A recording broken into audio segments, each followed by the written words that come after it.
meus amigos, sexta-feira, altura para falarmos aqui um bocadinho de basquetebol, depois de uma semana bastante ativa, histórica até, uma semana até histórica, com coisas históricas, séries, pontos, e algum basquetebol também houve algum basquetebol a ser jogado. Temos algumas coisas para falar, tivemos aí alguns jogos que desvendaram um bocadinho o que pode ser uma eventual final, eventuais séries de playoff. Vamos olhar aí para algumas partidas que esta semana foram destaque, mas temos que começar para já, dar as boas-vindas aqui ao Ricardo. Como é que tu estás, Ricardo? Eu estou bem, obrigado. Depois de algumas dificuldades técnicas. Tivemos algumas dificuldades técnicas, mas estamos aqui e é possível que tenha aqui um bocadinho de eco a mais do que é normal, mas fiz os possíveis para ajustar e a ver se a gente consegue levar isto a bom porto. Não digo que tenhamos aqui uma grande exibição tipo 83 pontos do Bam Adebayo, mas... Queres começar logo? Não, mas houve. Bam Adebayo, nós já tínhamos feito aqui uns 5 minutos iniciais, tivemos que meter fora porque o eco aí estava mesmo muito mal. Mas estávamos aqui a debater. Tu tinhas-me perguntado pela questão do Kobe, né? Se eu fiquei chateado por passar o Kobe. Não, de todo. Acho que o homem teve a oportunidade de marcar 83 neste caso. Fez ele, se não bem, aproveitar, foi entrar nos livros da história. Daqui a 50 anos ninguém se vai lembrar de que o último período foi assim um bocadinho estranho, como ninguém se lembra que o último período do jogo dos 100 pontos do Will Chamberlain foi um verdadeiro circo, com faltas dos adversários aos colegas de equipas do Wilt, com faltas dos colegas de equipa do Wilt aos adversários para eles não perderem os 24 segundos dos tempos de ataque. Portanto, fazer história requer sempre aqui um alinhamento de estrelas, né? E jogar contra os Wizards, que de estrelas tem pouco, e o evoluir do jogo, a bolinha estava a entrar, não é? Houve história, meu amigo, história. Sim, foi grandeza, não é? Não é qualquer dia que se marcam 80 pontos num jogo. Aliás, não são muitos os jogadores que conseguiram marcar 70 pontos num jogo. Na história recente tem havido alguma explosão ofensiva e tem havido... Sim, mas esta época, por exemplo, ninguém, não é? Ninguém tinha passado dos 60. Aliás, na véspera deste jogo eu li um artigo que falava precisamente disso, que ainda ninguém tinha chegado aos 60 pontos esta temporada. Tivemos algumas explosões recentes, tivemos os 73 do Luka e dos 70 do Joel Embiid, do Donovan Mitchell, Damian Lillard, portanto alguns exemplos, o Devin Booker, aquele jogo contra os Celtics, alguns exemplos de anos recentes com 70 pontos, mas nunca ninguém tinha ameaçado o registro do Kobe. Não é um recorde, é o registro do Kobe, é o recorde pessoal, é a marca pessoal mais alta do Kobe. Agora, aquilo que nós se calhar não esperávamos era que fosse o Bam Adebayo a ameaçar, porque dos outros jogadores que chegaram aos 70, todos jogadores com grande talento ofensivo, e no caso do Bam Adebayo, um especialista defensivo, que é verdade tem evoluído ofensivamente ao longo da sua carreira, mas a sua máxima anterior eram 40 pontos. Portanto, não havia ninguém antecipava que isto pudesse acontecer. No entanto, beneficiou aqui de um contexto muito próprio, não é? Jogou contra estes Wizards manhosos que estão a tentar perder tudo, que abdicaram do jogo muito cedo, uma equipa que obviamente está mais interessada em perder do que propriamente em ganhar, que tem um plantel muito fraco, quer do ponto de vista técnico, mas também do ponto de vista físico, e o Bam Adebayo teve grandes vantagens físicas ao longo de todo o jogo. E eu recordo que, eu não sei se apanhaste isso, mas o Tom Haberstroh andava aí a somar as derrotas consecutivas das equipas que estão a fazer tanking, todas juntas, acumuladas, e andava nas 40 derrotas seguidas. E depois acabou esse streak acabou por terminar porque uma equipa que estava a fazer tanking jogou com outra equipa que estava a fazer tanking e portanto terminou, mas excluindo os jogos entre equipas que estão a fazer tanking já ia em 52 ou já vai em mais de 50 jogos seguidos a perder e portanto e a última vitória tinha acontecido num infame jogo entre Miami Heat e Utah Jazz, que os Utah Jazz ganharam e que depois no fim o Bam Adebayo na conferência de imprensa sim. tem aquela declaração que até foi criticada porque assumiu abertamente que havia equipas na liga a perder de propósito, e ele disse que eles não podiam perder contra equipas que estão a tentar perder, e portanto havia esse contexto. Os Wizards são uma equipa fraca, não tem ninguém capaz de ser um matchup viável ou fiável contra o Adebayo. O Erik Spoelstra diz que teve uma conversa com o Bam antes do jogo a dizer que ele tinha que dar o exemplo como capitão e que eles não podiam dar só luxo de perder outro jogo frente a uma equipa que está a fazer tanking, e portanto por isso é que o Bam entrou muito forte. Mas temos que dar isso a favor do Bam. Os 43 pontos ou os 62 pontos que ele tinha nos 3 primeiros períodos não têm polémica absolutamente nenhuma. Foi absolutamente notável aquilo que ele fez nos 3 primeiros quartos. Os 31 pontos no primeiro período foram absolutamente incríveis, ficaram apenas aquém dos 37 do Klay Thompson. Depois o final do jogo num período, sim. Não, mas acho que não fica atrás do Kevin Love. Eu acho que o Kevin Love marca mais. Eu acho que foi o segundo melhor registro da era moderna, pelo menos. Eu acho que o Kevin Love marcou 34, exatamente. 34. Eu estava a ver este jogo contra os Blazers. Okay. Quase tudo em pick and pop. Sim. E é como tu dizes, o jogo do Wilt acabou por ser uma vergonha também o final, mas ninguém se lembra disso, nem ninguém discute isso quando se fala dos 100 pontos. Este jogo, muito mérito do Bam, ninguém tira que ele fez 80 pontos. Se fosse fácil, toda a gente que jogava contra os Wizards marcava 80 pontos, e não é isso que acontece. Claro. Portanto, muito mérito, grandeza, um registro absolutamente histórico. Houve ali coisas evitáveis nos últimos 2, 3, 4, 5 minutos, mas houve uma série de coisas, e tu fizeste a comparação com o jogo do Wilt, que a certa altura a equipa adversária tentava escoar o tempo, tentava fazer faltas sobre outros jogadores. Quer dizer, os Wizards nem se foram inteligentes o suficiente para fazer. Eles estavam no bónus desde o meio do último período e podiam ter começado a fazer faltas, um hack a Chad Johnson ou um hack a outro gajo qualquer, para levar outro gajo para a linha de lance livre, e continuaram a fazer faltas no banco. Portanto foram burros também, não foram capazes de evitar. Se não queriam ficar do lado errado da história, então tinham sido mais inteligentes e tinham feito faltas sobre outros jogadores, que não foi o que aconteceu. Portanto o Bam foi atrás, desnecessário. Os challenges do Erik Spoelstra e os Miami Heat a falharem lances livres de propósito para estender aqui o jogo mais um bocadinho, mas daqui a 2 semanas ninguém se vai lembrar disto. Vamos falar dos 83 pontos do Bam, e isso é que interessa. 83 é muito ponto. É muita coisa. Mas agora levanta a questão, quer dizer, alguém vai querer bater nos 83 do Bam, não é? Pois, estava aqui a ver, nos 3 jogos antes dele fazer os 83, ele tinha feito 65. E agora fez mais 21. Portanto, nos 4 jogos à volta dos 83, fez 86. Impressionante. Muito bem. Olha, o que interessa é que ele lançou 22 vezes de 3 pontos. Eu nem no 2K consigo fazer estas coisas. Ele lançou quase 90 vezes no jogo todo, entre lançamentos de campo e lances livres. Sim. É o recorde, não é? De lançamentos livres também. Quase 90 vezes no jogo todo. É demasiado. Porra, até nisso. Deve ter ficado aquele cotovelo. Aquele cotovelo teve que ir para o gelo imediatamente. Muito bem, 80 pontos. Olha, mas a brincar, os Heat estão a bater nos entre aspas, ceguinhos, e já estão no 6º lugar. É verdade. Já estão no 6º lugar, mas é. E a brincadeira, Toronto Raptors, que história tão bonita, pumba, já estão no play-in.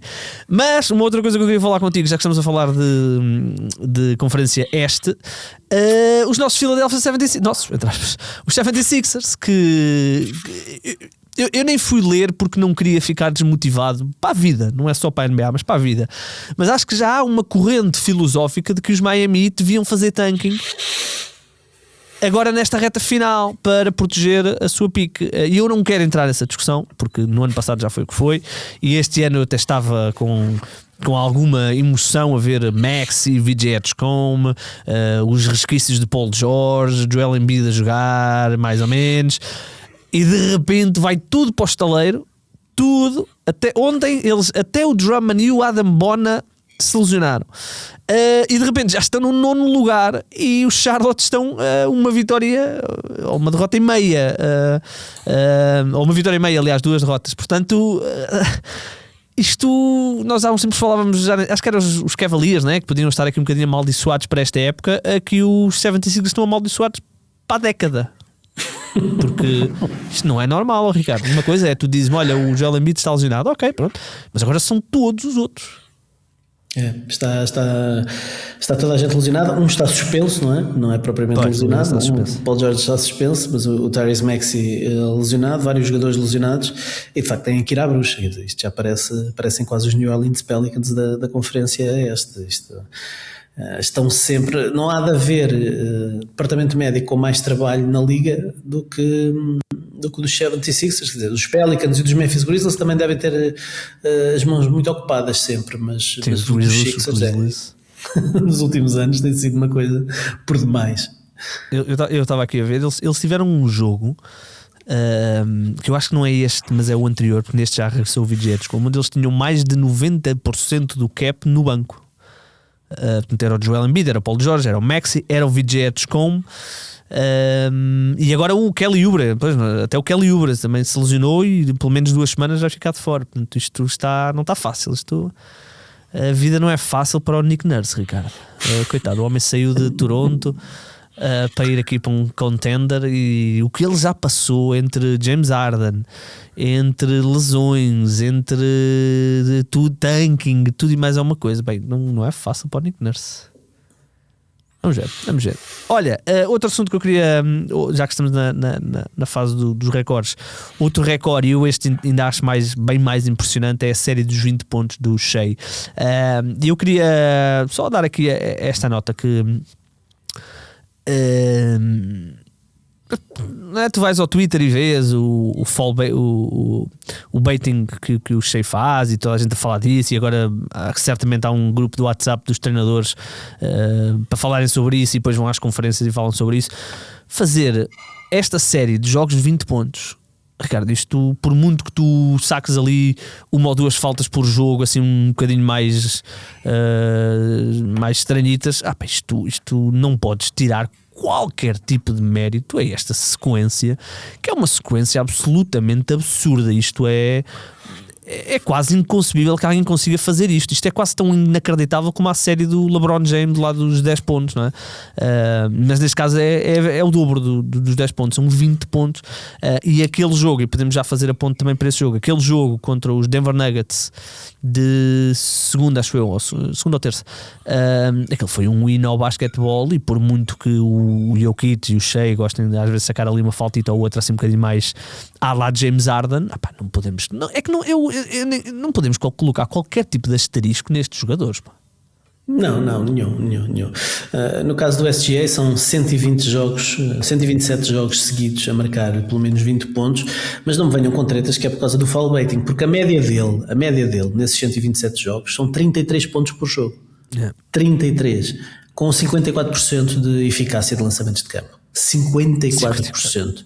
E deve ser um true shooting absolutamente absurdo também, não é? Tem 85 jogos com mais de 30 pontos, 18 jogos com mais de 40, 5 jogos com mais de 50. Em 114 dos 127 jogos, portanto em 90% destes jogos, ele já tinha 20 pontos antes do quarto período, na maior parte deles. Portanto, em 90% destes jogos. Nesta série de 127 jogos, ele sentou-se no quarto período em 39 deles. 39 jogos. Esta sequência é absolutamente notável. São 16 meses, sensivelmente, são cerca de 500 dias. Teve aqui uma série de 9 jogos que perdeu em fevereiro por causa daquela lesão abdominal, mas de facto availability é a best ability também. A sua disponibilidade conta muito, e a sorte de não se lesionar, não é? Porque o Wilt terminou a série dele de 126 jogos num jogo em que foi excluído no primeiro quarto. Foi excluído, exatamente. Atenção, porque o Wilt essa série de 126 jogos seguidos, ele não fez média nem de 20 nem de 33 como o Shea, fez média de 49. 49,2 pontos por jogo. 49,2. Ele foi excluído 4 minutos de jogo. Ele no ano em que marca os 100 pontos, a média dele foi 50. pontos por jogo. Sim, acima de 50. Ele foi excluído no tal jogo número 127, quando estava a tentar prolongar, ele estava a dominar o basquete na altura. Foi a única expulsão da sua carreira, foi a única exclusão da carreira do Wilt, na carreira de 14 anos, e foi 2 técnicas de um árbitro rookie, que deve ter-se sentido ali intimidado por alguma coisa, e excluiu o Wilt com 4 minutos de jogo apenas. Ele tinha 6 pontos em 4 minutos. 6 pontos. O Shea nem sequer é o líder de idas para a linha de lance livre da NBA. Isso é o Luka. Sabes quem é que está em terceiro, Ricardo? Perguntaste a true shooting do... Tens aí? Eu ia te perguntar isso. 66,9. 66,9. Meu Deus. Sabes quem é o terceiro jogador com mais idas para a linha de lance livre por jogo, Ricardo? Deve ser o Deni Avdija, não? Fogo, o Deni Avdija está-se a tornar insuportável. É nojento. Ele e o Luka, meu Deus, meu. É péssimo. Jesus Cristo. Eu no outro dia vi um jogo dos Blazers, não sei porquê, apanhei. Ele está sempre a mandar vir. Eu acho que ele ainda consegue ser pior que o Luka. O problema é que o Luka difícil. É difícil. Aliás, eu digo-te uma coisa, Ricardo. Eu estou muito perto, e ele ontem marcou 50 e tal pontos, primeira vez que marcou 50 pontos. Estás muito perto de dar razão ao Nico Harrison. Estou muito perto, não é dar razão. Calma, estava a brincar. Não é dar razão no contexto global de fazer a troca, não sei o quê, mas é o dar razão no sentido de é muito difícil tu ganhares com o Luka Doncic. Ou seja, tu tens que alinhar mesmo muito as estrelas, Ricardo. Tens de ter mesmo o plantel perfeito e ele estar no mindset perfeito, porque ele está completamente descontrolado. Isso é uma coisa, são 2 coisas diferentes, não é? Uma coisa é ele estar descontrolado, não te esqueças que ele está também, do ponto de vista pessoal, a atravessar uma situação que não é fácil, não é? Claro. Separou-se recentemente, enfim, há ali situações pessoais que estão certamente a afetá-lo, mas uma coisa é ele estar descontrolado e ser absolutamente horrível ver às vezes, ou quase todas as noites, a forma como ele continua sempre a reclamar e a forma... Aliás, este ano parece que mesmo em termos de jogo, menos a envolver os colegas da forma como sempre fez naturalmente ao longo da carreira, mas outra coisa é dizer que é difícil, é impossível ou quase impossível ganhar com ele. Não é impossível. Ou muito difícil. É difícil. Obviamente tens que montar uma equipa à sua volta. Pois, é isso. Mas isso tens que fazer com as outras estrelas também. Quer dizer, eu sei, Ricardo, eu sei. Ao lado de Giannis não podes ter não atiradores, portanto tens que montar uma equipa exemplo, também à sua imagem. Ao lado do Shea não precisas ter tantos defensores, percebes? O que eu quero dizer é que tu tens que... Mas tens ali 4 ou 5 jogadores que são membros do All Defensive Team. Eu sei que tens, e claro que ninguém ganha sozinho, mas a forma como o Lucas está. Ricardo, tu se vires os jogos dos Lakers, mesmo os comentadores já têm muitas dificuldades em aceitar. Ou seja, a quantidade de vezes que os Lakers estão a defender 5-4 porque o Luka não recupera, porque está a protestar, é muito. E na altura, Dallas. Eu não via tantos jogos de Dallas como vejo de Los Angeles. E isto, eu diria que há pelo menos 2, 3 posses de bola por jogo em que os Lakers estão a defender 5-4. E depois, se associares a isto a questão defensiva, pronto, que aí já falámos que chega. Ou seja, é preciso alinhares tu não podes ter dentro de campo mais um mau defensor, por exemplo. Dallas, mesmo o próprio Kyrie Irving, não sendo um jogador grande, é um jogador que se aguenta em determinados momentos. Os Lakers têm logo não vai ser fácil aos Lakers, especialmente se tiverem que gastar uma percentagem grande do que é para o Austin Reeves. Não vai ser fácil aos Lakers montarem, porque os Lakers precisam logo assim à cabeça 2 extremos, 2 3&D, digamos assim, e precisam de um poste. Portanto, logo ali são 3 peças. Os Dallas Mavericks demoraram 6 ou 7 anos a montar uma equipa que foi às finais da NBA. Claro. Portanto, os Lakers têm que estar preparados, os adeptos dos Lakers têm que estar preparados para penar um bocadinho enquanto isto não acontece. Nós sabemos quais são os passos, sabemos que o LeBron tem que sair lá, aqueles 50 milhões têm que ficar disponíveis no cap para eles irem à procura dos jogadores que se encaixem melhor. Também é verdade que há alguns sinais animadores, porque quando o LeBron não está, teres o Luka e o Austin Reeves e a equipa jogar e ter 9 vitórias e 2 derrotas, ou 10 vitórias e 2 derrotas, é algo que é positivo e tu começas a ter um vislumbre do que pode vir a acontecer lá mais para a frente, ainda por cima se adicionar as peças que claramente potenciem o Luka, ou sejam potenciadas pelo Luka e que disfarcem as debilidades dele, tu consegues acreditar nisso. Agora, é um processo que demora... O blueprint foi estabelecido pelo Nico Harrison, está claro, delineado. É os PJ Washingtons desta vida, é os Najee Marshalls desta vida. Os Lakers não têm nenhum desses jogadores, nenhum. Não tem um rim runner. Ninguém disse que era fácil aturar o Luka. Ninguém disse. Ninguém critica o Nico Harrison por achar que o Luka é execrável. Se calhar toda a gente acha que o Luka é execrável. Eu acho que aquilo que eu estou é não ter feito um leilão. É só isso, não é? Claro. Aqui eu acho que, como eu via muito menos jogos de Dallas do que vejo de Los Angeles, obviamente eu tinha essa noção, mas agora que é todas as noites, não é? E não te tocava. É isso, é exatamente isso. Ou seja, eu vi ele fazer isto contra Dallas, mas pronto, agora não, agora eu sinto mesmo. Há jogos, Ricardo, já houve 2 ou 3 jogos nos últimos 15 dias em que o jogo começou. Eu vi como é que estava o Luka e disse: não vou conseguir ver. E desliguei e não vi. Porque tu notas, quando ele começa, tu consegues notar rapidamente, nos primeiros 5 minutos de jogo, o status, como é que vai ser. Se alguém, por exemplo, ele ontem estava a começar a encaminhar-se para esse lado, mas o Matas Buzelis cometeu o erro de começar a picá-lo. Começou a fazer trash talk. E aí ele deu o clique e pronto, faz os 50 e tal pontos. E depois o Matas Buzelas até vem ao jogo dizer que nunca mais vai dizer nada ao Luka Doncic. Mas ele já estava a começar aí a resvalar. Já houve ali um lance onde ele não recuperou e já estava a começar. Só que depois o Matas Buzelis fez-nos o favor de já não sei o que é que o Matas Buzelas lhe disse, mas a partir daí foi ridículo. Mas pronto, falando aqui de Shai Gilgeous-Alexander e dos Oklahoma City Thunder, os Thunder tiveram aqui 2 jogos esta semana, Ricardo. 2 jogos esta semana. Portanto, jogaram com os Nuggets e jogaram com os Celtics, que podem muito bem ser uma final de conferência, ainda que os Nuggets estejam a cair aqui um bocadinho na tabela, e neste momento ainda falta muito tempo, mas o emparelhamento neste momento até daria a segunda ronda. Os Lakers em terceiro, não é? Por acaso é interessante porque os Lakers tiveram uma grande vitória há 2 noites, se não estou em erro, ou 2 ou 3 noites contra os Timberwolves. Os Rockets perdem, os Nuggets perdem também, portanto os Lakers deram aqui um salto. E se há algum cenário, Ricardo, em que os Lakers podem eventualmente fazer uma run até à final de conferência, é neste cenário. É no cenário em que evitam os Oklahoma City Thunder na primeira ronda, ok?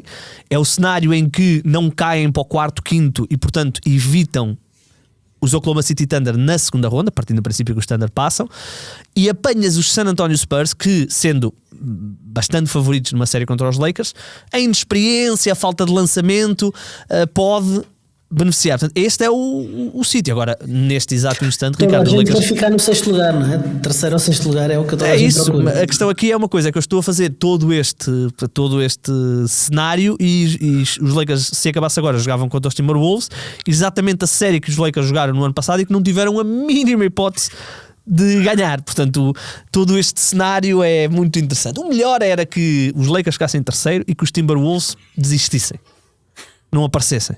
Aí sim não, mas olhando aqui para os Thunder, Ricardo, e tivemos aqui uma série de jogos muito, muito interessantes. Nuggets Oklahoma, Celtics Spurs, Oklahoma Celtics, Nuggets Spurs, ainda que neste jogo o Victor Wembanyama não tenha jogado. Tivemos também esse jogo entre os Lakers e os Timberwolves, também 2 equipas fortes na Conferência Oeste. Portanto, tivemos aqui uma semana com alguns jogos muito interessantes, algumas possibilidades de finais, não é? Se chegarmos à final e tivemos Oklahoma Celtics, ok. Se chegarmos à final de conferência e tivermos Nuggets Oklahoma, ou na segunda ronda, vai ser uma série incrível. Celtics Spurs, quem sabe, não é? Se os Spurs fizerem aqui um brilharete, mas tivemos aqui uma semana com algumas. Podemos tirar aqui algumas ilações. E olhando, por exemplo, para este jogo entre os Nuggets e os Oklahoma City Thunder, Ricardo, para já, até uma peça importante na corrida para MVP, não é? Entre o Shai e o Jokic. E depois vimos que, independentemente de como é que as equipas vão chegar ao playoff, e nós queremos que elas cheguem na máxima força, se tiveres Shai, se tiveres Jokic, vais ter uma série inacreditável.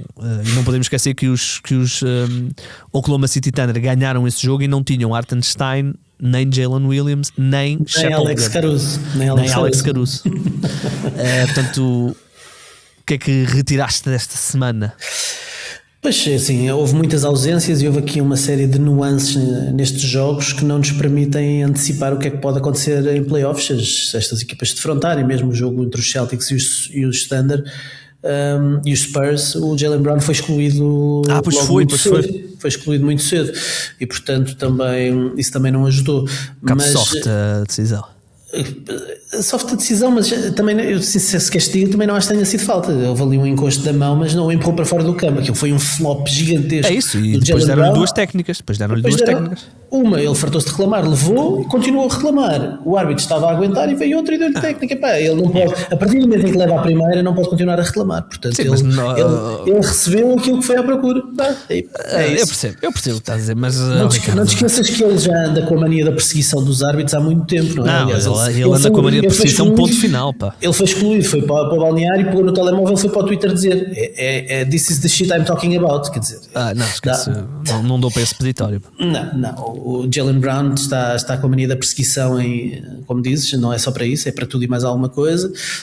Eu não acho que tenha sido falta, não acho que tenha sido motivo para ele sair para fora do campo, aquele encostar de mão, e portanto acho que enfim, colheu aquilo que semeou. Mas em relação aos jogos desta semana, destaco sobretudo esse primeiro entre Oklahoma e Denver. Obviamente todos gostávamos que isso fosse eventualmente uma final de conferência, ou pelo menos que essas duas equipas se defrontassem nos playoffs. Concordo contigo que também para a candidatura a MVP do Shai a coisa ficou ainda mais sólida. Aliás, as odds dele nas casas de apostas dispararam após esse jogo. Ainda por cima ele faz um step back game winner para fechar o jogo, portanto ficou logo essa imagem ainda por cima a decidir. Foi um step back, meio side step. Foi side step incrível. Foi side step para a direita, muito difícil, é muito mais difícil fazer para a direita do que fazer para a esquerda. Exatamente. Para quem é destro a lançar é muito mais difícil e portanto foi uma grande bola do Shai a ler o que é que tinha, a perceber que o Christian Brown vinha na ajuda lá da linha final e que portanto não podia ir até ao fim e por isso optou pelo side step e marcou aquela grande bola. Coloca-se em boa posição para o prémio de MVP. Não acho que seja uma corrida a 2, eu acho que o Emmy poderá até ainda ter uma palavra a dizer, porque estão a 3 jogos de distância dos Thunder e ele está a fazer números cada vez mais estratosféricos nesta segunda metade da temporada, portanto não excluo ainda que venha a receber muitos votos. Vamos ver se não recebe. Lembras-te que eu te disse no início da época que ele ia ficar no top 2 de ranking de MVP e que o Mitch Johnson ia ganhar de prémio treinador do ano. Não me lembro dessa parte dele ficar em top 2. Eu disse top 2. Foi? E disse por isso é que o Mitch Johnson ia ficar, porque ele ia elevar o seu nível já este ano, que não íamos esperar pela próxima temporada para ele estar nas conversas para MVP. Mas o Shai posiciona-se aqui para ganhar o segundo MVP seguido, e ainda por cima vão ter reforços, quer dizer, parece que têm aqui ainda 4 reforços para os playoffs, que são só 4 dos melhores jogadores, para além de que este jogo frente aos Nuggets acabou por validar que o Jalen Williams é uma bola peça para um matchup com o Nikola Jokic, porque é um jogador que às vezes até há séries de playoffs em que ele sai da rotação e não é utilizado, não há espaço para ele, mas contra os Denver Nuggets está ali um corpo onde ele encaixa bem e onde pelos vistos tem bons resultados, para além de que ofensivamente esteve inspiradíssimo também, não é? Ricardo, os bons resultados contra o Jokic é uma sim, forma de ver a vida, não é? Porque o Jokic fez um triplo-duplo com quase 40 pontos, não é? Sim. Não estou a dizer que neste jogo defensivamente tenha sido, ou seja, eu percebo o que estás a dizer. Dificulta. O Jokic faz os seus, é isso mesmo, o Jokic faz os seus números, mas com o Jalen Williams tem que trabalhar um bocadinho mais. Tem que trabalhar. Consegue, mas tem que trabalhar um bocadinho mais. Aqui a grande questão é que realmente, tal como os Nuggets têm exatamente o mesmo problema que eu vou dizer que os OKC têm, que é, estás a falar dos reforços que ainda vão chegar, não é? Nomeadamente há dois, o Isaiah Hartenstein e o Jalen.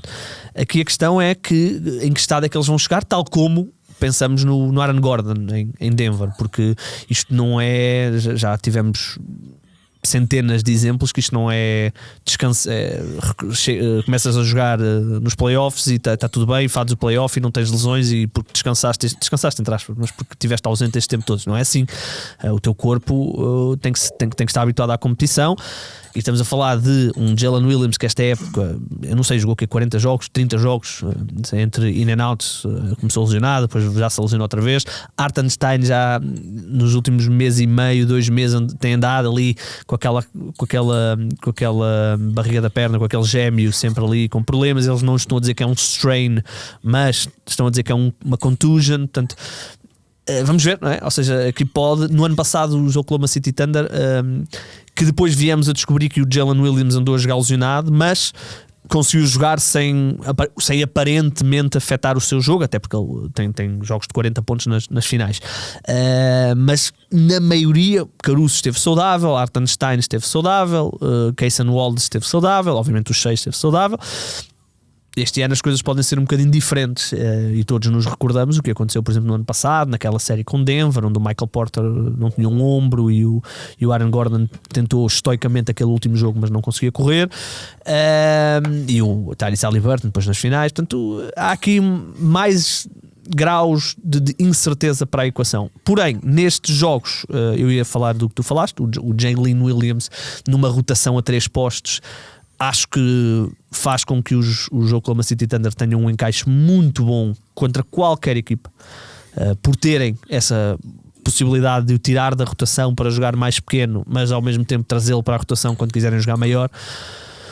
São favoritos. Estes jogos que tu falaste, com algumas particularidades, mas acho que cimentaram na minha cabeça, eu vi estes 2 jogos, cimentaram a posição dos Thunder como favoritos, por causa da quantidade de soluções, Ricardo. Eu lembro-me, há ali uma série de postos de bola em que o Jamal Murray tem que ver Ludort, tem que ver Kaysen Wallace, muita coisa, há muita gente com muita qualidade. Não estamos a dizer aqui nenhuma novidade, mas queria falar contigo, Ricardo, dos Celtics.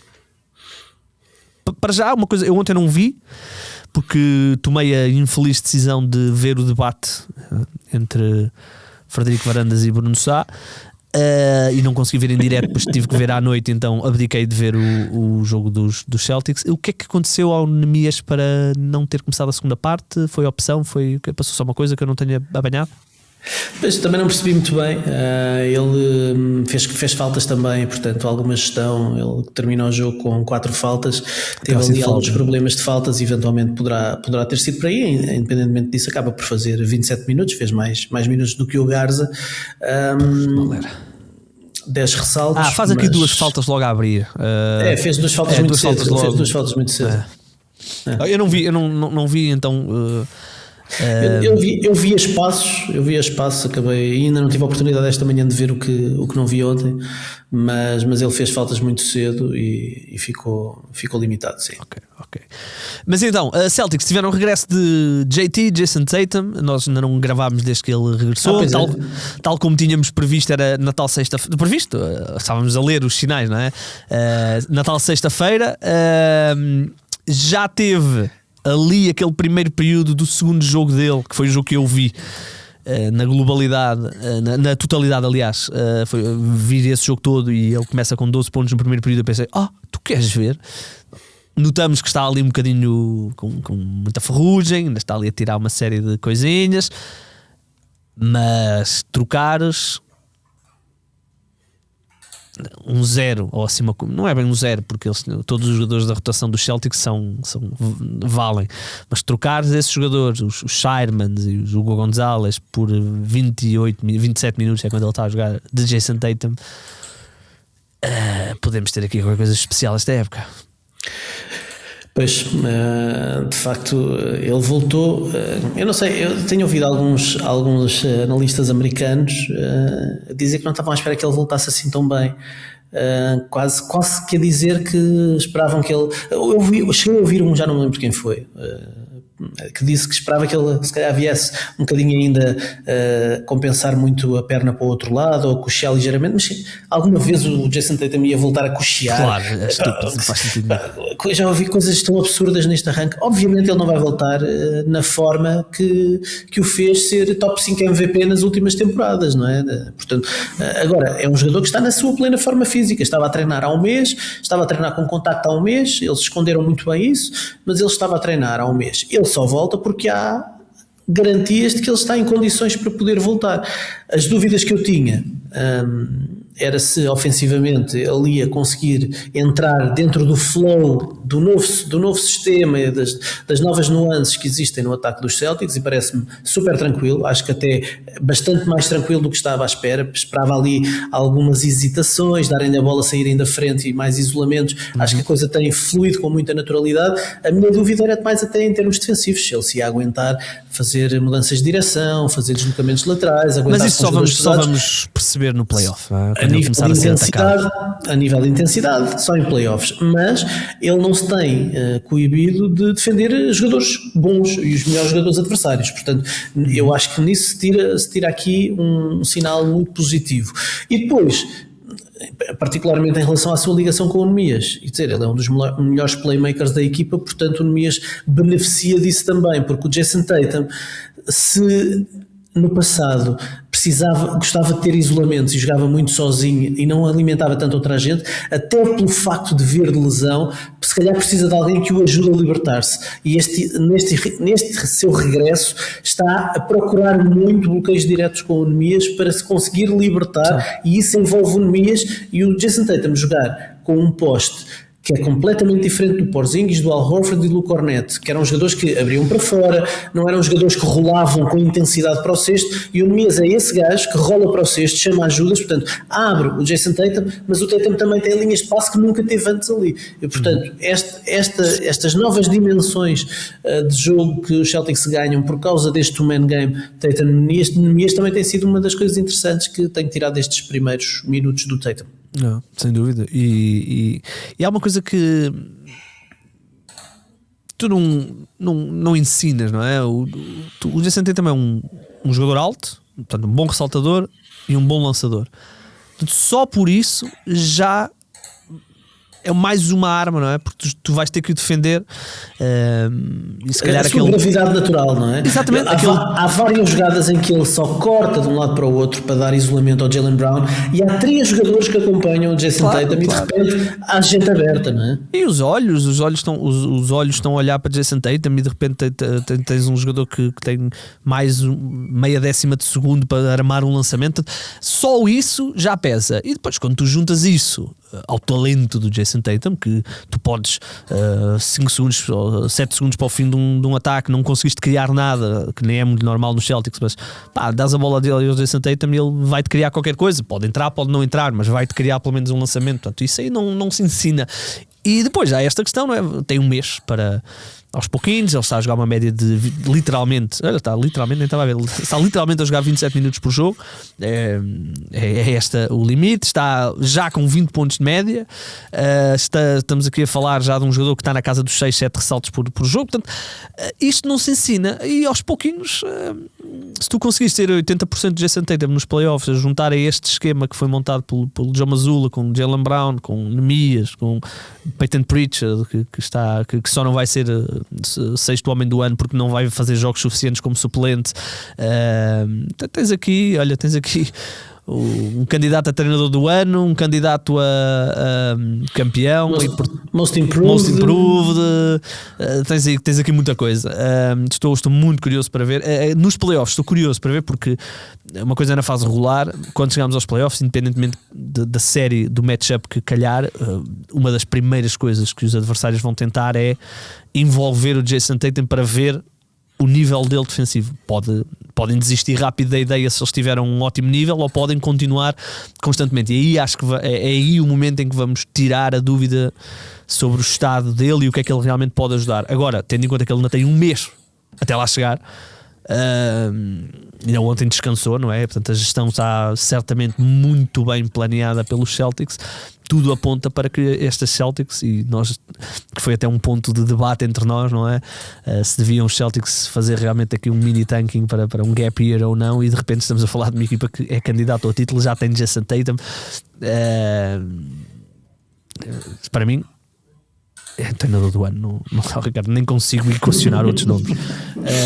Nem consigo, sinceramente. Eu sei que normalmente nós associamos o treinador do ano ao Most Improved Coach of the Year, e normalmente damos ao treinador que faz o trabalho que nós não imaginávamos, mas estes Celtics estão com os dois, não é? Porque nós nunca imaginávamos que eles iam ser segundos, e o trabalho é muito bem feito pelo treinador. Sim, sim. Por norma, o treinador do ano é alguém que supera bastante as expectativas. Se calhar nós não tínhamos expectativas, não somos de pôr olhar tanto para expectativas para os Celtics, porque foram campeões há relativamente pouco tempo, mas de facto as expectativas para os Celtics este ano era de fazerem um gap year, era de uma equipa que podia até olhar para a lottery e achar interessante, e era uma das opções que estava de facto em cima da mesa. E de facto, de repente tornarem-se a melhor equipa da Conferência Este, que me desculpem os Pistons, mas os Celtics para mim são melhores do que os Pistons, tornarem-se a melhor os equipa Pistons da Conferência Este. Deram-me aqui um choque de realidade no jogo com os Spurs, onde as debilidades deles foram muito, muito expostas. Foram expostas, e eles, aliás, eles jogam com fisicalidade, e os Spurs jogaram com isso a favor deles, obrigaram-nos a ser tão físicos que eles tiveram problemas depois em lidar com o excesso de fisicalidade que colocavam nas suas ações. Ricardo, depois tiveram ficavam muitos com problemas de faltas. Tiveram muitos problemas a lidar com uma equipa que se sabia defender. E o Cade há de ter terminado esse jogo absolutamente destruído, porque e isto são as equipas de playoffs, não é? Todas as equipas vão defender assim. Portanto, aquelas dúvidas que nós já tínhamos no ano passado e continuamos a ter, que é a falta de criação secundária e até terciária, o lançamento, com exceção do Duncan Robinson, há poucos atiradores, foi tudo muito exposto, mas teremos tempo para falar sobre isso mais lá para a frente. Celtics, quero-me focar aqui nos Celtics, quero-me focar aqui nos Boston Celtics e nesta absoluta máquina compressora que é estes Celtics, Ricardo. Esta é uma equipa que eu estava aqui a pensar, olhando para todas as equipas da liga, entre two-way players, extremos, base, como lhe queiram chamar, entre o trio Jason Tatum, Jaylen Brown, Derek White, há poucas equipas que consigam igualar isto. E isto é a receita para tu teres uma equipa, não vais ganhar sempre, mas é a receita para teres uma equipa que vai estar muitas mais vezes perto de ganhar, porque a forma como eles jogam, simples, de penetrar, kick out, tens espaço para lançamento, lanças, e depois conseguem defender do outro lado. Há muito poucas vantagens que tu depois consegues retirar, tanto de um lado como do outro. E depois nas juntas, um rim runner como o Nemias, presença defensiva, sexto homem como o Peyton Pritchard, e agora ainda acrescentas uma série de role players que numa noite assim abstrata podem-te virar uma série porque ganham-te 12 ressaltos como o Gonzalez fez da outra vez, ou marcam-te 5 triplos como o Bella Sharman fez da outra vez, e de repente tens uma série playoff ganha. Sim, eles têm, eu temo pela profundidade interior, porque não confio nem no Luka Garza para playoffs, e não sei se o Vucevic vai voltar em condições, não é? Porque ele partiu um dedo e vai ficar um mês de fora agora, e portanto acho que a solução alternativa poderia ser um bocadinho de small ball com o Jason Tatum, mas também não sei se o Jason Tatum está em condições para poder jogar small ball 5 e ter que levar com o Isaiah Stewart e o Jalen Duren e outros que tais, não é? E outros que tais. Portanto, essa é a minha dúvida em relação aos Celtics, para além de que depois os adversários vão tentar explorar o Tatum, explorar o Nemias, procurar aqui olhar para alguns jogadores dos Celtics e achar que podem estar ali algumas coisas passíveis de serem exploradas, mas todas as equipas têm fragilidades, e se o Mazzulla também é mestre em explorar debilidades dos adversários. Aliás, no jogo anterior foi contra os Spurs, o Nemias saiu muito cedo, saiu logo com 2 minutos de jogo, e saiu porque o Mazzulla queria tirar o Wemby debaixo do cesto, e portanto com o Nemias sendo um poste tradicional tem que jogar nas áreas mais próximas do cesto, e isso faz com que o Wemby esteja ali a proteger o cesto e a proteger o pintado. Entrando o Luka Garza, como entrou logo com 2 minutos de jogo, o Wemby é obrigado a sair para o perímetro, e isso abre ali algumas linhas de penetração que outros colegas dos Celtics aproveitaram. Portanto, até nisso o Mazzulla a fazer ajustamentos em jogo, e não esperou muito tempo, esperou 2 minutos, é um dos melhores da liga, mas todas as equipas têm debilidades e os Celtics também têm. Muito bem, vamos ver o que é que eles vão fazer em playoff. Para já, no lugar onde eles estão, vão ter que esperar por um play-in para saber, mas ainda falta aqui. Estão aqui numa luta interessante, com os Knicks, os Cavaliers também estão aqui a ameaçar depois de voltarem a atravessar aí. O Donovan Mitchell também esteve aí lesionado há algum tempo, tem o Jared Allen também lesionado, portanto continuam a atravessar aí os seus problemas, mas entre os Celtics e os Cavaliers estamos a falar aqui de 2 jogos e meio, portanto tudo é possível nesta luta a 3. Ainda vai haver aqui alguns confrontos diretos que podem também depois ditar até nos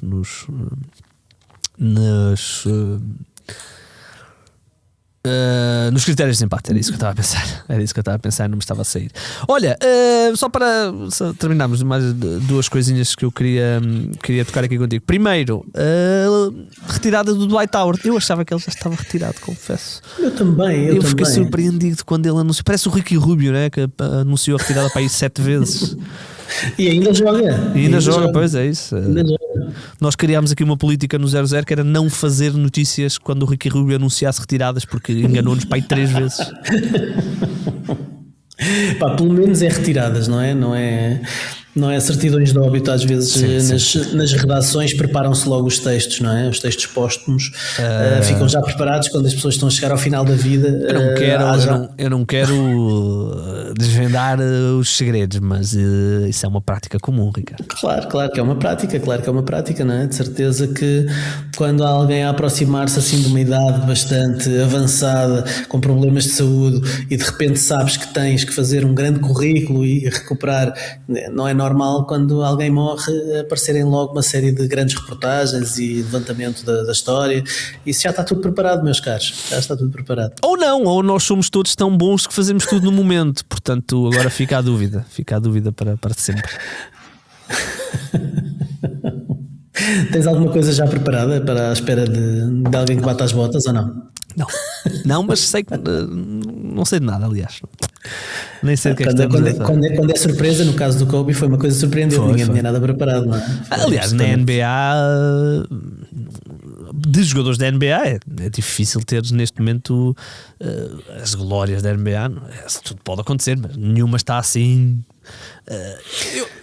Aquela que nós tínhamos. Digo-te já que as últimas vezes que vi o Karim achei-o bastante mais fraco fisicamente do que nos últimos tempos. Bastante mais fraco. Sim. Muito bem, mas espero que não. Ricardo, é a única certeza do Karim, é uma das melhores vozes da NBA. A única certeza que temos na vida é essa, é que caminhamos todos para o mesmo. Mas então, Dwight Howard, D12. Para já, deixa-me já te fazer aqui uma pergunta. História moderna, melhores postes. Onde é que colocas? Tens de colocar numa posição muito, muito alta, porque 4 vezes defesa do ano, né? Ou 3 vezes? 4 vezes defesa, 3 ou 4. 4. Foi ele e o Ben Wallace, são os dois que têm 4. E o Rudy Gobert. Então o Dwight Howard tem 3. Se é o Rudy, então o Dwight Howard tem 3. Eu normalmente faço sempre confusão entre os dois sobre quem é que tem 4 e quem é que tem 3. Mas um poste, obviamente, um especialista defensivo, um jogador muito atlético, capaz o seu prime era absurdo, o atlético. Absurdo, a proteção do cesto dele, a forma como ele era uma ameaça no pick and roll. 3 vezes, foi confirmado, Ricardo. 3 vezes seguidas, foi 4 vezes na First Team All Defense. É isso, é isso. Aqueles Orlando Magic de 2009, por aí, não é? É por aí. Sim, entre 2009 e 2011, digamos assim, 2011, 2012. Ou seja, esse Orlando Magic. Só atiradores, o Rashard Lewis, o J.J. Redick e depois o Dwight Howard.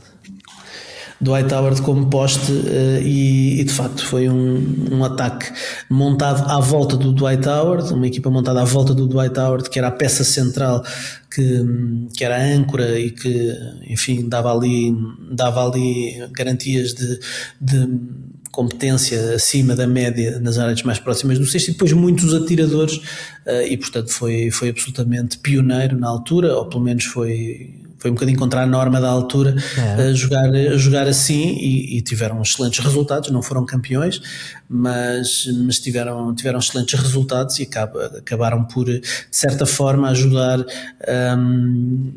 a lançar a ideia de que é possível, ou que fazia sentido, ter vários atiradores na equipa, e jogar só com um poste acabou por ser essas equipas do Dwight Howard que vieram trazer de fresco para a liga, mas um jogador que dominava em toda a linha, muito difícil de parar, muito difícil de limitar nas áreas mais próximas do cesto. Sim, e depois é verdade que ele nunca evoluiu o seu jogo, e não só não evoluiu o seu jogo, tem alguns paralelismos até com jogadores como o Carmelo Anthony, ou seja, não evoluem o seu jogo, mas depois também querem fazer sempre a mesma coisa. Portanto, o que é que eu estou a dizer? O Dwight Howard nunca teve um jogo de poste muito avançado. Ele tinha ali um ou dois movimentos, até pelo seu atleticismo, onde realmente era elite, ele dava ali uma espécie de um turn que ele dava ali, ele fazia aquilo tão rápido e tão atlético, era muito difícil de defender, e tinha ali um pequeno gancho que também não era mau todo, mas nunca o evoluiu, mas quis sempre fazê-lo. Aliás, esse até era um dos pontos mais difíceis da relação dele com o James Harden quando eles estavam em Houston.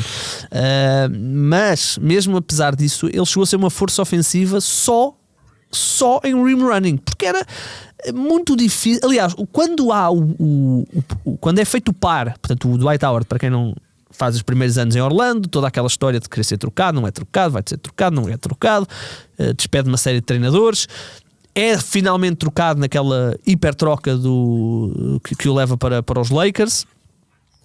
As coisas não correm bem em Los Angeles e ele vai para Houston. E quando ele vai para Houston, havia aqui um cenário, Ricardo, onde um two-man game entre o James Harden e o Dwight Howard poderia ter sido uma coisa absolutamente indefensável, e a espaços foi, só que depois eles começaram a colidir e começámos também a ver algum decréscimo das habilidades físicas do Dwight Howard, e o James Harden ganhou a batalha de poder, digamos assim, e o Dwight Howard depois tornou-se até um bocado de chacota na liga, um journeyman sem grande impacto, até que depois tem ali um renascimento quando regressa aos Lakers e é campeão no ano da Covid. E agora com alguns problemas fora de campo, não é? Então, apanhei um vídeo da mulher dele atualmente, fez um live no Instagram a dizer que ele está completamente viciado em cocaína e que está a destruir a vida toda. Eu não sei o que é que eu acho que é por ser Los Angeles, porque Lamar Odom, Dwight Howard. Olha, agora deixaste-me triste, Ricardo. Cruzei-me com isso há dias nas redes sociais e também fiquei mal impressionado. Não estava a par disto. Mas pronto, belíssimo jogador, não é, Ricardo? Belíssimo jogador. No seu tempo áureo, um dos melhores jogadores. Eu acho que ele chegou a ser segundo lugar numa corrida para MVP um ano, se não estou em erro.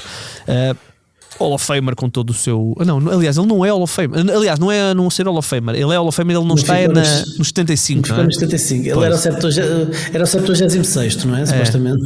Ele e o Klay Thompson eram os 76º. Em relação ao que perguntavas, MVP ficou em segundo lugar, 2010-2011. LeBron? Ele ficou em segundo lugar, 2010-2011. LeBron, acho que sim. Foi o terceiro ano dele consecutivo como Defensive Player of the Year, e ficou em segundo lugar para MVP. E liderou, e nesse ano, desculpa, qual é que é o ano? 10-11. Ia dizer que ele nesse ano tinha liderado a liga em blocos e ressaltos, mas não.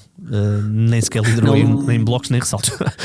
No ano anterior tinha liderado em ressaltos e em blocos. Nesse ano liderou em lances livres tentados. Pois é. Olha,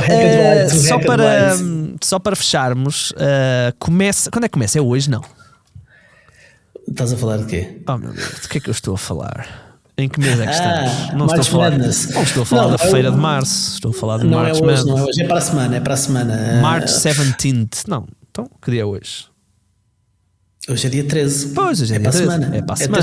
Terça-feira. Sim, porque neste momento ainda estão a decorrer os torneios finais das respectivas conferências. Já há conferências que terminaram os seus torneios. Já tivemos 2 portuguesas, pelo menos, campeãs das respectivas conferências. Deixa-me ver se eu não me engano. A Inês Betancourt ganhou com Gonzaga. A Ana Pinheiro ganhou com Idaho. E eu acho que torneio de conferência foram as 2 que ganharam, pois houve vários portugueses a ganharem a fase regular, não o torneio de conferência, mas ainda há algumas conferências que estão a decorrer. Por exemplo, no masculino temos o Ruben Prey, que ainda está e é um dos candidatos à vitória na conferência dele, St. John's, ele que esteve muito bem. Hoje tem jogo às 9h30 da noite contra... Gostava de dizer, mas não tenho aqui. Mas temos também no feminino ainda algumas jogadoras que estão a lutar pelo troféu de conferência. E depois da conferência, este domingo é o Selection Sunday, portanto é o dia em que são escolhidos os emparelhamentos das universidades que vão disputar o torneio, a March Madness, que arranca na terça-feira. Exatamente, March Madness aí a bombar e temos sempre... Mesmo e com possibilidade de vermos na televisão portuguesa, não é? Exatamente, porque a DAZN vai transmitir o jogo. Eu acho que não é na televisão, acho que é na app. Na app? Gratuitamente. Gratuitamente, sim. Entretanto, também descobri que a Disney, através da ligação com a ESPN, vai transmitir também. Portanto, quem tiver Disney também pode ver aí. Mas gratuitamente em Portugal, o que é muito, muito interessante, até porque quem não possa estar tão familiarizado, e eu já revelei aqui que depois de alguns anos onde realmente me focava muito no college, nos últimos anos não consigo, mas ver o March Madness só por o facto de serem jogos a eliminar já traz é por isso é que há tantas Cinderella Stories, porque a eliminar tudo pode acontecer num jogo. Se tu torces o pé, se a bola estás num mau dia, fazes 3 faltas, os jogos são mais curtos, portanto há mais espaço para surpresas. Para quem possa não estar tão por dentro, a nível de money making, é o evento global que mais dinheiro dá no desporto. A Super Bowl one-off dá mais, que é a final do college, mas no global é esta altura, o March Madness, março, abril, e que finalmente começaram a permitir aos jogadores ganhar dinheiro e era até eu diria, Ricardo, já falei disso algumas vezes, mas era o March Madness, eu a certa altura deixei de ver, porque aquilo eu só conseguia olhar para o jogo e pensar, isto é escravatura moderna, o que eles estão a fazer. Ricardo, é verdade. É verdade. As histórias... As universidades ganhavam e ganham com os jogadores, com o trabalho dos jogadores, não... Eu uma vez vi um programa que depois foi retirado, foi apagado da história da televisão norte-americana. O programa era... Tu lembras daquele programa norte-americano que era o Cribs? Sim. Cribs. Houve uma versão do Cribs só com áreas e equipamentos das universidades. Havia universidades, Ricardo, havia uma universidade que eu não me lembro qual era, mas era uma das Prime. Eles tinham tudo state of the art. Eu acho que era futebol americano, state of the art. Acho que era o 4º ou 5º maior estádio do país, uma coisa assim qualquer. E no coisa de recuperação deles, Ricardo, eles tinham as piscinas de tratamento e não sei o quê. E uma das piscinas de tratamento, Ricardo, era uma cascata. Era uma cascata, mas gigantesca. E natural? não devia ser natural, não é? Vou assumir que não era natural. Mas era uma cascata, Ricardo. Eles tinham uma cascata. Portanto, tu entravas dentro do centro de treinos, tinha uma cascata dentro de uma sala. E quando eu digo uma cascata, é uma coisa enorme. E pronto. E os jogadores não ganhavam. Eu lembro-me daquela mítica conferência de imprensa do... qual era o miúdo que depois até jogou na NBA? Que disse não sei quantas vezes seguidas que para ele era muito bonito ganhar, porque a quantidade de vezes que ele foi dormir sem comer depois de treinar fazia com que, ou seja, esta vitória fazia com que essas noites, e ele fez questão de referir isso 4 ou 5 vezes. É um jogador relativamente reconhecido, que eu acho que depois até jogou em Miami, se não estou em erro. Agora não, agora felizmente a coisa está um bocadinho melhor, ainda não está ideal, porque ainda há alguns estados que estão a lutar contra a possibilidade dos jogadores ganharem dinheiro. Então, ainda há aqui algumas discrepâncias e coisas muito à americana. Mas March Madness, vejam, porque é realmente muito é espetacular, é mesmo espetacular, é um evento mesmo espetacular, não vão estar aborrecidos de todo. Vai estar disponível gratuito na DAZN através da aplicação. Eu confesso que sou um bocadinho eu tenho que sacar a aplicação, ainda não saquei. Pois, eu não sei muito bem como é que funciona a aplicação, não sei se funciona bem, não sei se funciona mal, estou completamente fora. Vou assumir que funciona bem, porque eles são parceiros aqui do 00 e portanto, se é parceiro do 00, eu estou aqui de faca nos dentes a defendê-los, mas confesso que nunca usei. Mas grátis, e temos a possibilidade de ter aí a Clara, temos o Ruben, temos aí eventualmente mais alguns que podem aparecer, e vamos querer ver também o AJ, vamos querer ver o da Benza, vamos querer ver o Boozer, vamos querer ver uma série de atletas. Tu disseste o AJ, o Divança, porque não querias dizer o Darren Peterson, é isso? Não, eu queria dizer o AJ de Benza. Pois, e o Darren Peterson não vamos ver, pois não? Pois, um deles não vamos, não é? Não sei. Não, mas há um que não há um que disse que não vai jogar mais. Há um que já disse que não ia jogar mais. Eu acho que houve um que... Não apanhei nada disso. Agora estou a ficar preocupado. Tanto é que depois o outro... Eu agora estou na dúvida, porque portanto, eu sei que houve um deles que disse que estava a ser criticado porque agora eu estou com medo de ter percebido mal. O Darren Peterson teve vários jogos, ele tem um problema crónico de queimbras nas pernas, e houve vários jogos em que jogou pouco tempo, há jogos até em que pediu para sair, que é uma coisa que nunca vemos, um jogador a pedir para sair. Muita gente a criticar e a dizer que aquilo é a gestão do agente e do pai e tal. Há muitas críticas em relação ao Darren Peterson, embora ele diga que, bem pelo contrário, ele está a jogar lesionado e está a fazer um esforço para jogar por Kansas, mas eu não apanhei nada. Havia muita gente a defender que ele não devia jogar mais. Pois, acho que não é oficial, mas que será aí qualquer coisa. Isto, porque é que eu estou a dizer isto? Porque o AJ de Benza, depois numa conferência de imprensa, atacou, obviamente ele não disse, mas questionaram-no sobre o que é que ele achava de outros high-level prospects estarem a jogar menos jogos, e ele terá dito qualquer coisa do género: não consigo, isso não me entra na cabeça, eu quero jogar basquetebol, eu quero jogar, eu não consigo imaginar. Muita gente interpretou como uma boca para o outro, não é? Exatamente, e eu fiquei com a ideia, posso ter percebido mal, eu tinha ficado com a ideia que ele tinha feito shutdown, mas acho que não fez. Pode ter feito, mas pelo menos oficialmente não. Okay. Que eu saiba ainda não. Muito bem.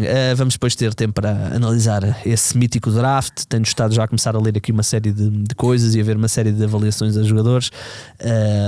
Tenho realmente jogadores que são muito, muito interessantes. Se calhar aquela ideia de que os 6 primeiros são todos franchise players, acho que, pelo que eu tenho visto e lido, não será totalmente assim, mas há ali pelo menos 2 ou 3 que realmente têm um floor muito alto e alguns com um ceiling muito, muito alto. Vamos ver, e certamente nas próximas semanas vamos falar aqui disso. Ricardo, vamos embora, vamos à vida. Vamos a isso. Vamos embora. Se conseguirem fundar 3, mandem-nos o vídeo.